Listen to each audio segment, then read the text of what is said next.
Congress party ప్రజల్లోకి పోలేదు. Congress party కనీసం వీటిని మమతా బెనర్జీకి వ్యతిరేకంగా మాట్లాడడానికి ప్రయత్నం చేయలేదు. కాబట్టి ఇంకోటి ఏంది, మమతా బెనర్జీ కాంగ్రెస్ పార్టీ జాతీయ స్థాయిలో కలిసి ఉంటాయి, బెంగాల్లో కొట్లాడుతుంటాయి. ఇవన్నీ ప్రజలు చూస్తా ఉన్నారు. అంటే మమతా బెనర్జీ నిలువరించగలిగేటువంటి శక్తి ఎవరికి ఉంది అంటే కేవలం భారతీయ జనతా పార్టీకి మాత్రమే ఉందనేది ఇక్కడ డిసైడ్ అయిపోయింది. అంటే ఈ 5 రాష్ట్రాల్లో కూడా ప్రసాద్ గారు, ఈ 5 రాష్ట్రాల ఎన్నికల్లో కూడా ఎందుకు వెస్ట్ బెంగాలే మీకు అంత కీలకం, ఎందుకు అంత ప్రతిష్టాత్మకంగా తీసుకున్నాయి? అందరూ మోదీతో సహా అందరూ అక్కడికి వెళ్ళి ప్రచారం చేశారు. మిగతా వాటిలో అంటే ఇప్పుడు తమిళనాడులో చూస్తే అది మీకు ఎలాగూ మీ వైపు చూడరు అనేటువంటి నమ్మకం. అటు కేరళ కావచ్చు, సరే అస్సాం పుదుచ్చేరి పైన మీకు మొదటి నుంచి కూడా నమ్మకం ఉంది, అది మాదే అని చెప్తున్నారు. మరి మిగతా ఈ 3 రాష్ట్రాల్లో ఎందుకు అంతగా మీరు ఈ 2 రాష్ట్రాల్లో ఇది చేయలేదు? అంటే మీరు ఒకటి గమనించాలండి, భారతీయ జనతా పార్టీ ఎప్పుడు కూడా గాలివాటంగా అధికారంలోకి రాదు, గాలివాటంగా పూర్తి ఓటు శాతాన్ని పెంచుకోదు. ఎక్కడ కూడా చాలా పకడ్బందీగా వ్యవహారం చేసి చాలా దీని ఏంటంటే కల్టివేటెడ్ పద్ధతిలోనే మనం ఆ పార్టీని విస్తరించడానికి ప్రయత్నం చేస్తాం. మీరు గతంలో చూసుకుంటే బెంగాల్లో కూడా మాకు 3 సీట్లు, 3 సీట్ల నుంచి అంతకుముందు 0 సీట్లు, దాని తర్వాత 3 సీట్లు, దాని తర్వాత 77 సీట్లు ఇప్పుడు అధికారం వైపుగా వచ్చినాం. అట్లనే మీరు తమిళనాడులో కూడా మాకు ఇప్పుడు లేకపోవచ్చు, ఇప్పుడు మాకు తమిళనాడులో తక్కువ సీట్లు రావచ్చు, లేదా మా కూటమి అక్కడ మా కూటమి పర్ఫార్మెన్స్ చూస్తే డిఎంకే కంటే ఒక 5-6 సీట్లు ఎక్కువనే ఉన్నది. కానీ తమిళనాడులో కూడా రాబోయేటువంటి రోజుల్లో మా పార్టీ పర్ఫార్మెన్స్ ఉంటుంది. ఖచ్చితంగా మేము తమిళనాడును కూడా మా పార్టీని విస్తరిస్తాం, తమిళనాడులో కూడా అధికారంలో రావడానికి ప్రయత్నం చేస్తాం. మీరు మంచి ప్రశ్న అడిగిన, బెంగాల్ ఎందుకు ఇంత ప్రాముఖ్యత, బెంగాల్ ఎందుకు మేము స్పెషల్ గా మాట్లాడాల్సి వచ్చింది అంటే ఇందాక మీకు చెప్పినాను, జనసంఘ్ పుట్టిన గడ్డ బెంగాల్, శ్యామ్ ప్రసాద్ ముఖర్జీ పుట్టినటువంటి ప్రాంతం బెంగాల్, ఆ వందే మాత్రం నినాదం వందే మాత్రం రాసింది అండ్ ప్రబలింది బెంగాల్ నుంచి, జనగణమన గీతం మొదలైంది బెంగాల్ నుంచి. అంటే ఇట్లా బెంగాల్ అనేక రకాలైనటువంటి ప్రాధాన్యత ఉన్నటువంటి బెంగాల్లో జాతీయవాదం అనేటువంటి అంశమే లేకుండా పోతా ఉన్నది. అక్కడ ఓట్ బ్యాంక్ రాజకీయాలు పెరిగి మమతా బెనర్జీ లాంటి వాళ్ళు కేవలం అధికారంలో ఉండడం కోసము దేశాన్ని భ్రష్టు పట్టించడానికి కూడా సిద్ధమవుతున్నటువంటి పరిస్థితి, రోహింగ్యాలకు ఓట్లు ఇస్తున్నటువంటి పరిస్థితి, చొరబాటుదారులకు అవకాశం కల్పిస్తున్నటువంటి పరిస్థితి. గుళ్ళల్లో ఇప్పుడు చూస్తే మనము పాకిస్తాన్ బంగ్లాదేశ్ కంటే కూడా దారుణమైనటువంటి పరిస్థితి అలా బెంగాల్లో ఉన్నది. గుడిలో పోయి పూజ చేసుకోవడానికి అవకాశం లేదు, శ్రీరాముడికి సేవలు చేసుకోవడానికి అవకాశం లేదు, బొట్టు పెట్టుకోవడానికి అవకాశం లేదు. ఊర్లలో పోతే ఎక్కడ పడితే అక్కడ ఈ పశ్చిమ బెంగాల్ నుంచో లేకపోతే ఇతర ప్రాంతాల నుంచి వచ్చినటువంటి మతోన్మాద మూకల దాడులు ఎక్కువైపోతా ఉన్నాయి. దీని నుంచి బెంగాల్ ను రక్షించాలి. దీని నుంచి బెంగాల్ ను రక్షించాలంటే ఏం చేయాలి? కాంగ్రెస్ పార్టీ చేతులు ఎత్తేసింది, ఆడ కన్మరుగైపోయింది లేదు. సిపిఎం పార్టీ ఇంతకంటే ఎక్కువ దౌర్జన్యాలు చేసి సిపిఎం పార్టీ కూడా కన్మరిపోయింది లేదు. ఇక్కడ ఉన్నది ఒకటి భారతీయ జనతా పార్టీ, ఇక్కడ ప్రజలకు ఎక్కడ ఆశాదీపం భారతీయ జనతా పార్టీ. కాబట్టి బెంగాల్లో ఈ వికృత చర్యలన్నింటినీ ఆపడం కోసము వందల మంది భారతీయ జనతా పార్టీ కార్యకర్తలు అక్కడ ప్రాణత్యాగం చేసింది. చాలా సంవత్సరం నుంచి, అంటే మేము బెంగాల్లో 77 సీట్లు గెలిచి 2వ స్థానంలోకి వచ్చి కాంగ్రెస్ పార్టీ సిపిఎం పూర్తిగా కనుమరుగైనప్పటి నుంచి కూడా మేము అక్కడ కింది స్థాయిలో అంటే పంచాయతీ ఎన్నికలలో అనేక మంది కార్యకర్తలు ప్రాణాలు అర్పించారు, మున్సిపల్ ఎన్నికల్లో అనేక మంది కార్యకర్తలు ప్రాణాలు అర్పించారు. అయినా బెంగాల్ను విడవకుండా బెంగాల్లో ఈ విదేశీ శక్తుల ప్రాబల్యం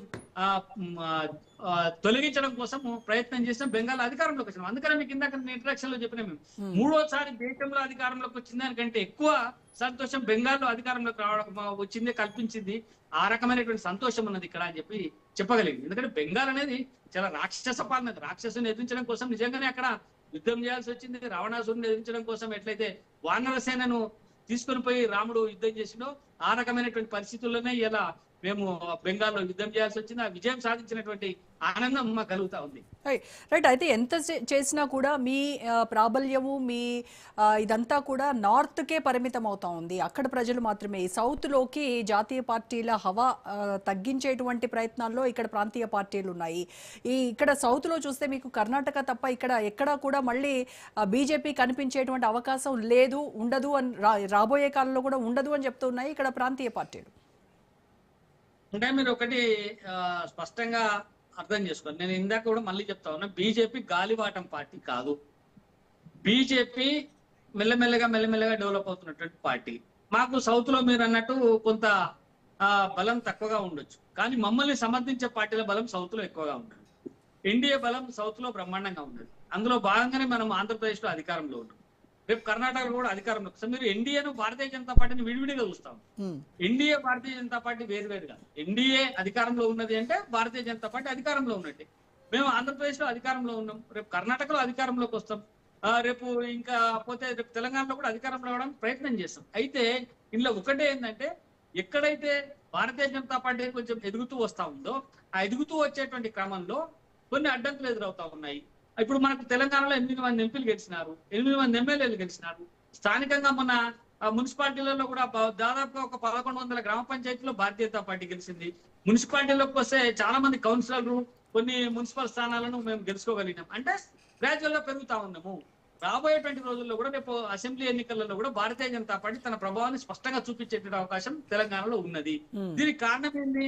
మేము ఏదో పైనుంచి డబ్బులు కురిపించో లేకపోతే ఆకర్షణీయమైనటువంటి పథకాలు చెప్పో అప్పటికప్పుడు ఏదో మసిపూసి మారగా చేసి ప్రజల్లోకి వెళ్ళడం లేదు. మేము ప్రజల్లో ఎందుకు లేవు ఆకర్షణీయ పథకాలు? బీజేపీ కూడా స్టార్ట్ చేసింది కదా ఫ్రీ బీస్. ముందు నుంచి మేము ఫ్రీ బీస్ కి వ్యతిరేకం అని చెప్తూ మీరు ఎలక్షన్స్ ముందుకు వచ్చేసరికి మీరు కూడా వాటికి తలొగ్గారు కదా. అది చెప్తున్నాను నేను మీకు. మీ ప్రశ్నకు నేను సమాధానం చెప్తాను. మేము మొదటి నుంచి ప్రజల్లో ప్రజా వ్యతిరేక, ప్రభుత్వ వ్యతిరేక కార్యక్రమాల్ని ప్రజల్లోకి తీసుకుపోయి వాటి ద్వారా ప్రజల్ని చైతన్యవంతం చేయడం ద్వారా వాళ్ళందరినీ భారతీయ జనతా వైపు కూడగట్టుకోవడం ద్వారా ఎన్నికలలో విజయం సాధించడానికి ప్రయత్నం చేస్తా ఉన్నాం. మీరు అన్నారు ఇందాక ఫ్రీ బీస్ గురించి కూడా చెప్పాల్సినటువంటి అవసరం ఉన్నది. కొన్ని సందర్భాలలో తప్పనప్పుడు కొన్ని అంశాలు మీరు ఇతర పార్టీలతో చూసుకుంటున్నప్పుడు భారతీయ జనతా పార్టీ ఇచ్చేటువంటి ఫ్రీ బీస్ చాలా తక్కువ. మాకు భారతీయ జనతా పార్టీకి ఈ ఫ్రీ బీస్ మీద పెద్ద నమ్మకం లేదు. మేము వాటిని పెద్దగా ప్రచారంలో పెట్టేటువంటి అవకాశం లేదు, ఆ సందర్భం కూడా కాదు. మేము అభివృద్ధి ఎజెండాగానే ప్రజలకు పోతాం. ఇప్పుడు వాజ్పేయి గారు మాకు స్పష్టంగా ఒక దిశానిర్దేశం చేసిన ఉచిత విద్య, ఉచిత వైద్యం, ఉచిత న్యాయం, ఈ 3 మాత్రమే ప్రజలకు ఉచితంగా అందాలి. అవి పూర్తిగా ఉచితంగా ఎలాంటి నిష్పక్షపాతం లేకుండా ప్రజలకు అందించగలిగినప్పుడు ప్రభుత్వాలు బలంగా ఉంటాయి, ప్రజలు కూడా వాటి విశ్వాసంతో ఉంటారని చెప్పి ఆ 3ంటిని మేము ప్రజల్లోకి ఉచితంగా తీసుకుపోవడానికి మేము పెద్ద ఎత్తున ప్రయత్నం చేస్తా ఉన్నాం. వాటిని చేస్తాం. ఇప్పుడు కొన్ని సందర్భాలలో కొన్ని అవసరాలు వచ్చినప్పుడు ఆ ప్రజలకు కొన్ని వాగ్దానాలు ఇవ్వాల్సి వస్తుంది, ఇచ్చినటువంటి వాగ్దానాలు నిలబెట్టుకోవాల్సి వస్తుంది. ఇప్పుడు ఉదాహరణకి మేము రైతులకు ఇచ్చేటువంటి కిసాన్ సమ్మాన్ యోజన పథకం ఉంది.